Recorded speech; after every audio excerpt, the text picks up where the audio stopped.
Kegiatan senam digelar di Rusunawa Balai Endah, Kabupaten Bandung. Salah satu harapannya masyarakat bisa bersatu untuk sehat dan kuat.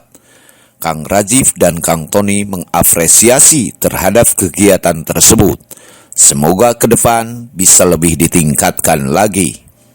Pada acara ini menghadirkan beberapa UMKM dari berbagai wilayah.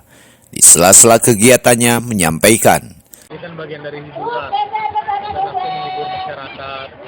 Selama kan dari zaman COVID, orang di rumah tidak boleh keluar. Kita jadi ajang silaturahmi juga antara langsung ke masyarakat, antara mereka masyarakat sama masyarakat dan juga mereka saling ketemu. Wadahnya kita siapin, ada UMKM.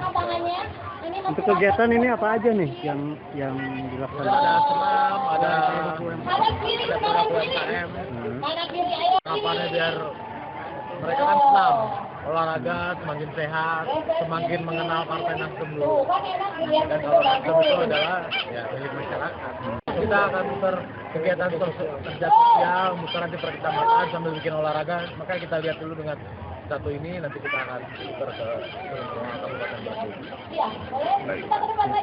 Salah satu peserta senam dari daerah Pingirsari, kegiatan ini bisa berkreasi, kreatif, aktif dalam kebersamaan berolahraga. Positif, yang pertama menjalin silaturahmi, yang kedua juga bisa kita mengeluarkan kreasi, juga aspirasi kita supaya nanti ke depannya juga Partai Nasdem lebih maju lagi, bisa mewakili suara hati kita. Amin. Rakyat merasakan keadilan dan kesejahteraan. Amin. BBM turunin, lebih sejahtera lagi, lebih adil. Bawa kita ke negeri yang lebih makmur lagi. Amin. Desa Pingirsari, Kecamatan Arjasari. Dari Rusunawa Balai Endah, Kabupaten Bandung, Aham Hermansoni mengabarkan.